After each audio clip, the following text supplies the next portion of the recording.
오형식 동사를 이제 정리를 해볼 거예요. 오형식 동사로 가봅시다. 사역동사, 준사역동사, 뭐 유명한 아이들이죠. 그치? 너무 유명해서 설명이 크게 필요 없는 동사들인데 가끔 이건 이제 동사에 대한 설명과는 좀 별개의 문제지만 얘는 왜 준자가 붙었어요?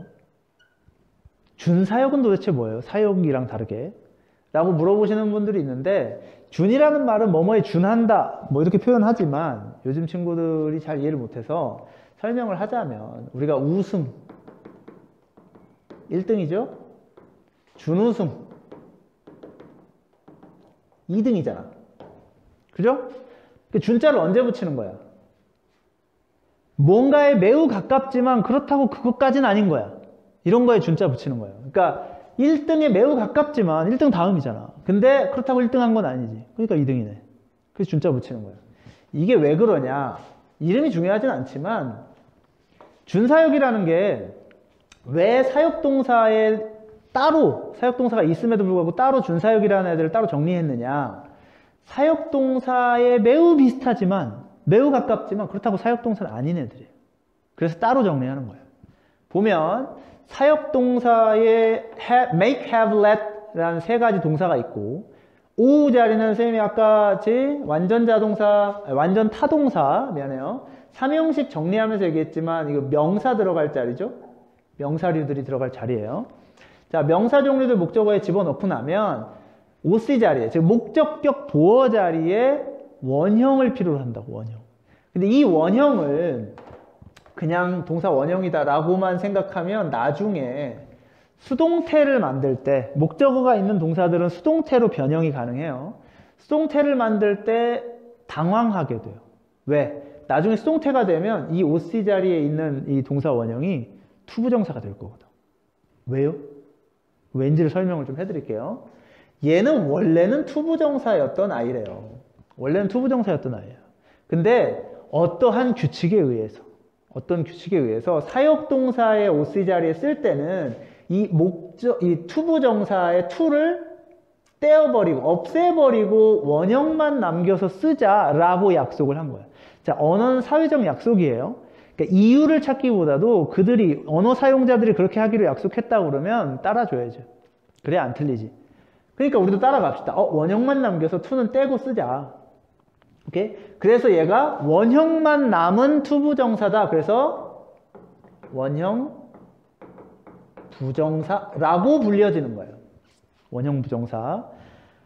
그냥 원형 그 OC 자리에 원형이 온다 라고 그냥 쉽게 머릿속에 넣어놓으셔도 상관없는데 나중에 수동태 만들 때 다시 투부정사로 돌아오는 이런 과정을 설명할 때 이게 그냥 원형이야 라고 얘기했던 설명한 친구들, 그렇게 설명들은 친구들은 납득을 못하고 연결을 못 시켜요. 그래서 미리 말씀을 드려요. 이 원형은 원래 투부정사였다가 투가 떨어지고 원형만 남은 부정사, 원형 부정사라는 아이다. 오케이? 그러면 설명을 간단히 마무리 짓고, 자, OC 자리에 원형이 오네요. 왜 OC 자리에 원형이 오냐면 OC는 목적격 보어, 아까 주격 보어 할 때 설명했죠. 주격 보어는 주어를 보충 설명하는 애다. 얘는 목적어를 보충 설명하는 아이예요. 그러니까 목적어를 보충 설명하는데 뭘 보충 설명할 거냐면 행동을 보충 설명할 거예요. 이 경우에는 목적어의 무엇?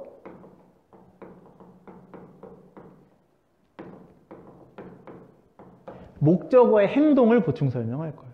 자, 그러면 make 뭐뭐 하게 만들다, have 뭐뭐 하게 시키다, let 뭐뭐 하게 하다 정도의 의미지만 이 셋을 굳이 하나씩의 의미로 대입시킬 게 아니라 이 세 가지 의미가 다 있다고 생각하시고 저 셋이 필요할 때 어느 것이든 집어넣어서 문맥에 알맞는 단어로 해석하시면 돼요. 근데 이제 강제성의 차이가 좀 있어요. make가 강제성이 가장 강해. 그 다음이 have. let은 강제성이 있다기보다는 목적어가 뭔가를 하고 싶어 하는데 그 전까지는 못하게 하다가 아이 그래 해라 하고 하게끔 허락해주는 느낌이 강해요. 그치? 그래서 약간의 뉘앙스의 차이는 있다는 거 좀 알아두시고 크게 뭐 뉘앙스를 엄격하게 구분할 필요는 없어요. 어쨌든 그러면 주어가 시키는 거예요. 얘가 이 행동을 하게 시키는 거죠. 오케이? 그래서 원형이 오는 거고, 원형 부정사가. 이렇게 보시면 될 것 같고요. 예문을 간단히 하나 들자면,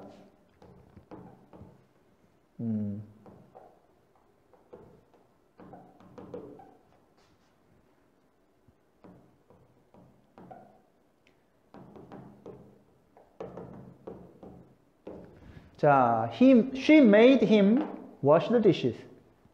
이런 문장이 있다고 칩시다. 자, 그러면 이 made가 여기서처럼 5형식 동사가 되겠죠?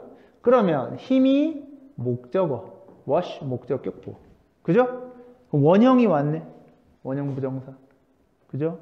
그래서 이 그의 목적어의 행동을 보충 설명하는 거야. 해석하면 그녀는 만들었어. 하게 만들었어. 누가 뭐 하게 만들었어? 그가 접시를 닦게, 즉 설거지하게 만들었죠. 그러니까 그의 행동이 설거지를 하게끔 그녀가 시킨 거예요. 이해가죠?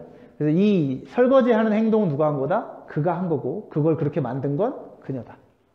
됐어요? 그래서 원형을 쓰더라. 기억을 좀 해놓읍시다.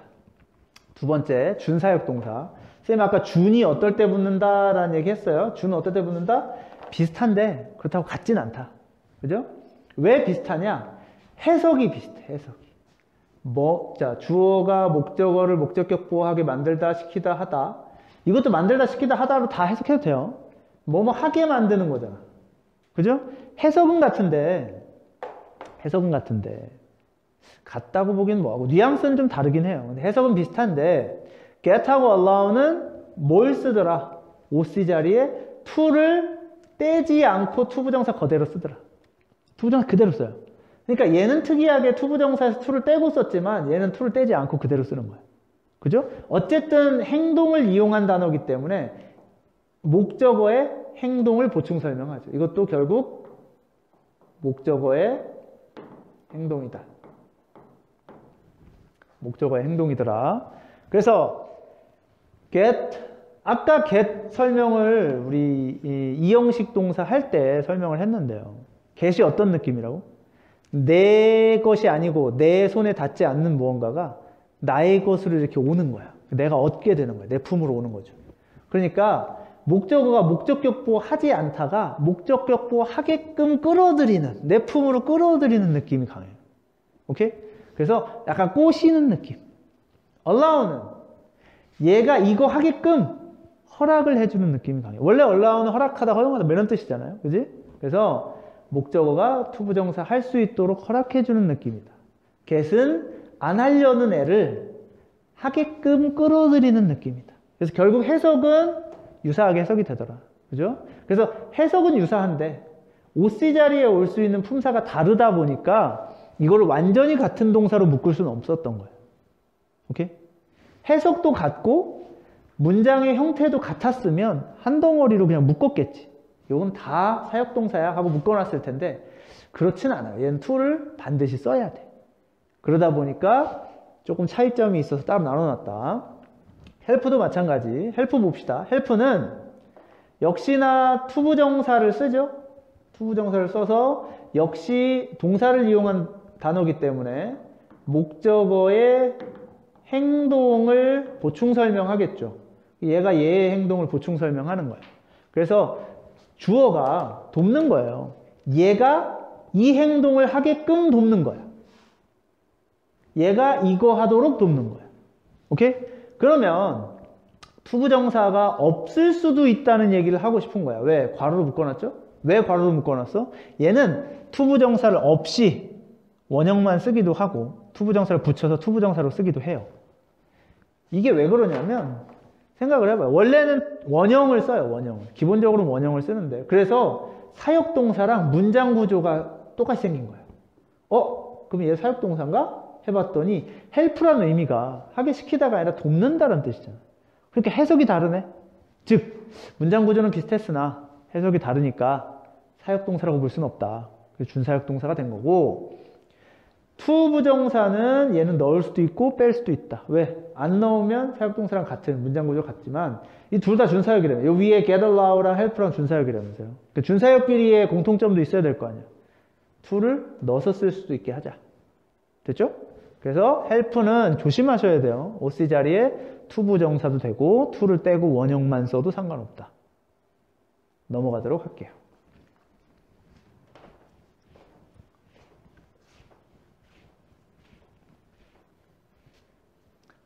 자, 지각동사가 나왔어요. 지각동사를 얘기하려면 우리 감각동사에 대한 얘기를 또 해야 돼요.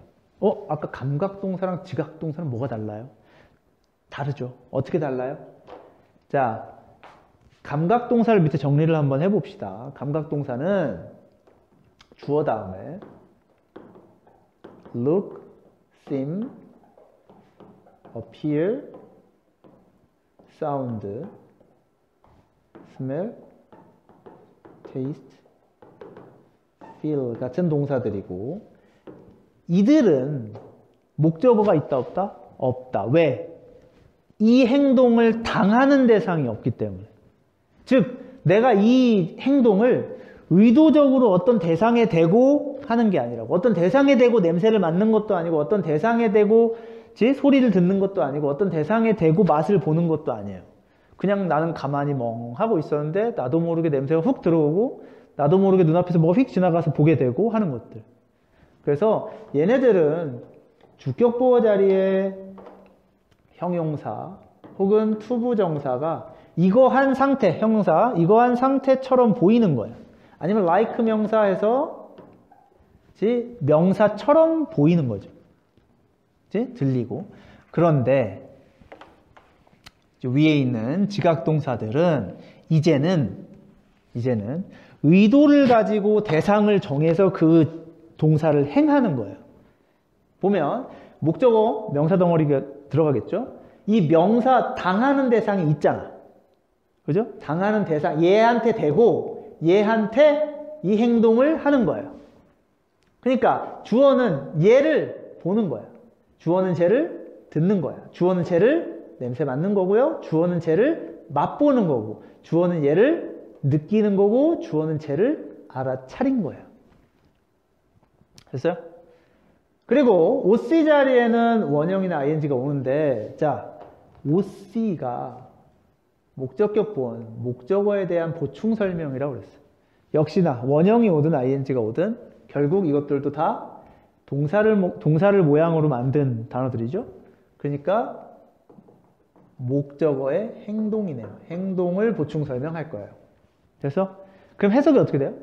얘가 이거 하고 있는 걸 본 거지. 얘가 이거 하는 걸 들은 거예요. 얘가 이거 하는 걸 냄새 맡은 거예요. 얘가 이거 하는 걸 맛본 거예요. 얘가 이거 하는 걸 느낀 거고 얘가 이거 하는 걸 알아차린 거예요. 오케이? 자, 그러면 어떨 때는 원형이고 어떨 때는 ING냐. 원형이라는 건 아까 얘기했다시피 투부정사였다가 투가 떨어진 원형 부정사인 거예요. 그러니까 여기도 원형 부정사가 쓰이네. 그렇단 얘기는 아까 얘기한 대로 만약에 이 문장이 수동태로 변했을 때도 마찬가지 원형 부정사였던 애가 투를 달고 원래의 모습인 투부정사로 되돌아올 거다라는 걸 좀 암시를 해두시고 동명사 같은 경우 이게 정확하게는 동명사라기보다는 현재분사의 개념이라고 보시면 돼. 현재분사는 ING, 진행형 만들 때 쓰잖아요. 하고 있는 거지. 그러니까 원형을 쓰면 목적어가 목적격 보어 하는 것을 보다 이런 의미라면 ING를 쓰면 진행이잖아. 얘가 이거 하고 있는 것을 본다 이런 의미가 된다. 그러니까 의미는 똑같지만 무슨 차이가 생긴다? 이건 아직 얘가 하는 행동이 안 끝났다, 하고 있는 중이다라는 강조가 된다고. 그러니까 단순히 얘의 행동이 끝나지 않았다라는 강조일 뿐이지 이걸 쓰든 의미가 전체적으로 다르지는 않다. 오케이? 그렇게 해서 기억을 하시면 될 것 같고요. 보면 smell, taste, feel은 뭐랑 같아요? 이형식 동사인 지각동사 미쳤나 봐. 감각동사와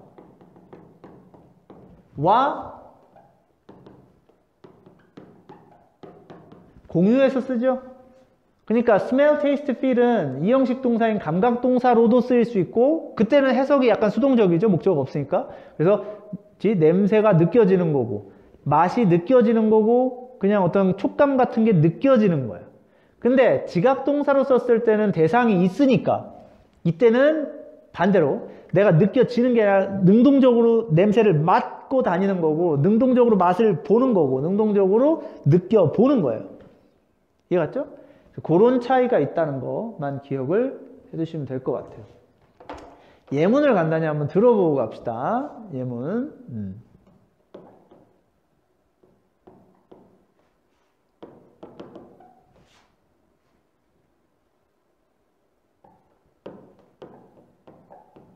자, 이런 문장이 있다고 칩시다. She saw him go home. 그러면 얘가 지금 5형식 지각동사잖아. 그럼 힘이 목적어지. go 원형 썼네요. 원형 부정사 목적격 보호. 그죠?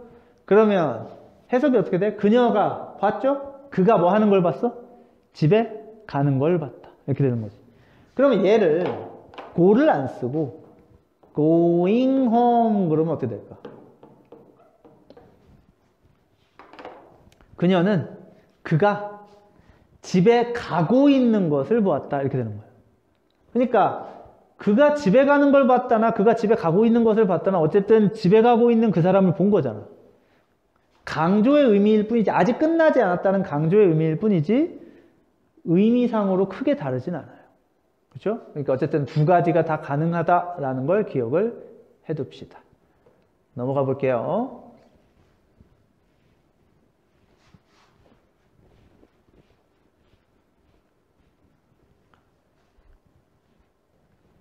자, 호칭동사 얘기를 좀 해봅시다. 호칭동사, 여기서부터 좀 말씀드릴 거는 사실 영문법, 진짜 어떤 공식적인 영문법상 호칭동사라는 동사는 없어요. 아까 영상 초입부에 말씀드렸던 것처럼 급하게 아이들이 좀 급행열차 타듯이 필요한 것만 좀 간편하고 시험에 써먹기 좋도록 정리를 좀 해달라는 얘기가 있어서 그래서 정리를 하다 보니까 이걸 이렇게 정리하면 어떨까 저렇게 정리하면 어떨까라고 고민한 결과로 만들어진 것이기 때문에 실제로 공식적인 동사의 호칭으로서 호칭동사라는 애를 쓰진 않아요. 이건 내가 만든 거다. 야매라는 거. 호칭동사라는 걸 왜 호칭동사라는 이름을 만들게 되었냐면 얘네들이 목적어 명사절이잖아. 목적격 보호에 또 명사 오네. 그러니까 쌤이 같은 품사의 단어가 연달아 올 수는 없다라는 영어의 절대규칙을 얘기했는데 예외가 좀 있다고 그랬죠. 요게 예외 중에 하나인 거예요. 명사가 연달아 오게 되네요. 그죠? 자, 그랬을 때 이건 뭐라고 해석하냐면 콜은 여기서 부르다, 부르다. 네임을 동사로 썼네요. 이름이 아니라 이름 짓다. appoint, 임명하다. elect, 선출하다, 뽑다. consider, 고려하다지. 고려하다는 심각하게 생각해보다 이런 뜻이고 make, believe, think는 뭐 모르지 않을 거라고 생각해요. 오케이? 자, 얘네들이 목적어 다음 목적격 보호 자리 명사가 오면 해석이 어떻게 되냐면 얘를 자 목적격 보호는 다시 한번 목적어에 대한 보충 설명이잖아. 그러니까 목적어 여기서는 목적어에 뭘 보충 설명하는 거야?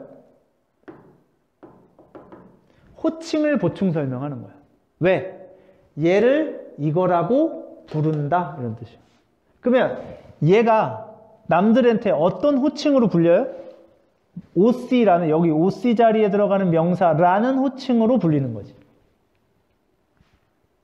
이해가요? 그 다음 name은 이름 짓다 그러잖아. 그럼 O를 OC라는 이름으로 이름 지었다. 얘를 이걸로 이름 지었다. 그러면 얘도 역시 이름이 그렇게 지어졌으면 이걸로 불릴 거 아니야. 불리는 게 호칭이지 뭐. 그죠? appoint, 임명하다예요. 그러면 뭐 대통령이 그를 장관으로 임명했대요. 그럼 그 사람 이제 호칭은 어떻게 돼요? 무슨 장관님 될 거 아니야. 결국 호칭하고 연관이 있네. 그죠? elect는 뭐야? 선출하다, 뽑다. 우리는 그를 대통령으로 선출했다. 그러면 우리가 그를 대통령으로 선출했기 때문에 그의 호칭은 이제부터 무슨 대통령님이 될 거 아니야. 그죠? 그러니까 결국은 이것들은 호칭과 관련이 있더라.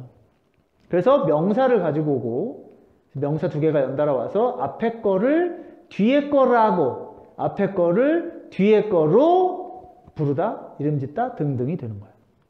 오케이? 뭐 크게 예문이 필요하거나 하진 않을 거예요. 기억을 좀 해둡시다. 그래서 호칭 동사라고 쌤이 이름을 지어서 정리를 좀 했어요. 넘어가 봅시다. 자, 이제 미래형 오형식 동사에 대한 얘기를 해봅시다. 쌤이 미래형 오형식이라고 이름을 지은 건 내가 지은 거예요, 내가. 그러니까 어디 가서 쌤, 에스크는 미래형으로 오형식, 미래형으로 쓰이잖아요. 이렇게 물어보면 다른 영어 쌤들은 그런 말 처음 듣는데? 라고 얘기할 수도 있어요. 그러니까 왜 그러냐면 이걸 투부정사가 쓰여야 되는 애들 중에서 시간적인 뉘앙스를 가지고 묶어놓은 아이들이기 때문에 그래요. 그래서 제가 이름을 그렇게 지어놨고요. 그러니까 우리가 앞서서 배웠을 거예요. 투부정사라는 아이가 명사적으로 현재이거나 혹은 미래적 뉘앙스가 강하다라고 배웠어요, 우리가. 그래서 미래적 뉘앙스를 강조하는 느낌의 목적격 보어기 때문에 쌤이 미래형 오형식이라고 이름을 지어서 묶어봤어요. 그렇죠? A로 시작하는 애 3개, E로 시작하는 애 3개, W 2개, 그 다음 나머지들 5개. 이렇게 해서 묶어서 OC 자리의 투부정사는 미래적 뉘앙스, 즉 이거는 했어요, 앞으로 할 거야.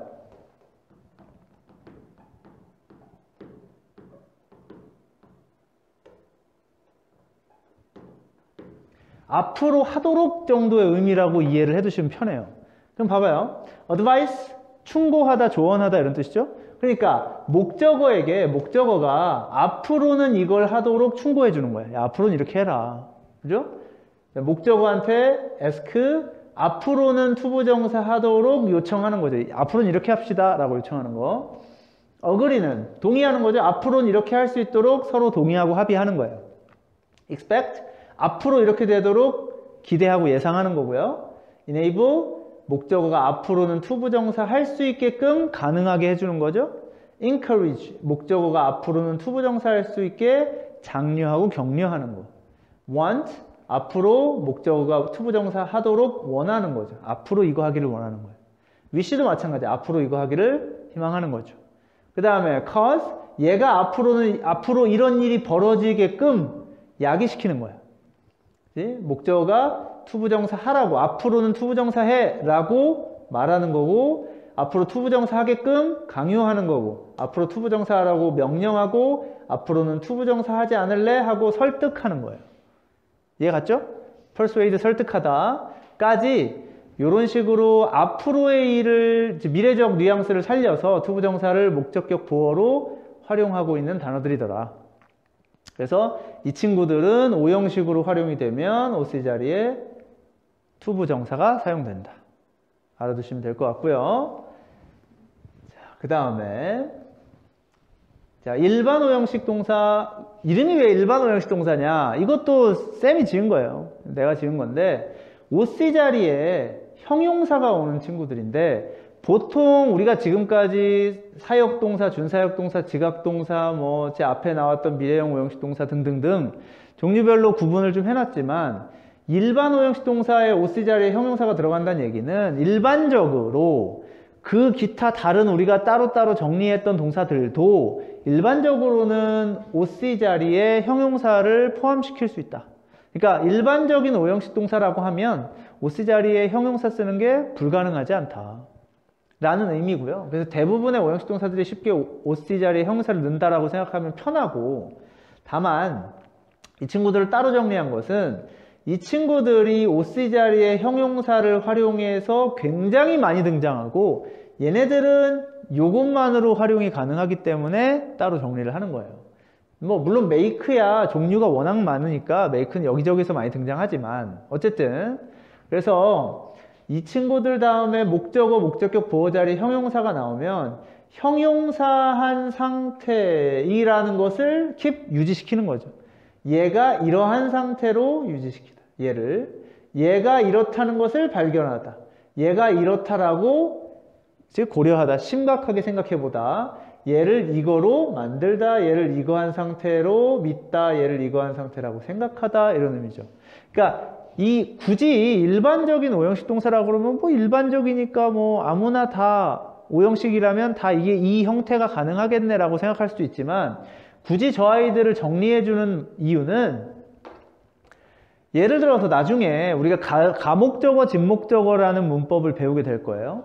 그러면 목적어 자리에 정상적인 명사 한 단어로 된 목적어가 아니라 예를 들어 투부정사가 명사정용법으로 목적어에 등장했을 때 꾸미는 말들이나 부수적인 단어들이 붙어서 무한히 길어질 수 있어요. 엄청 긴 목적어가 등장했다고 칩시다.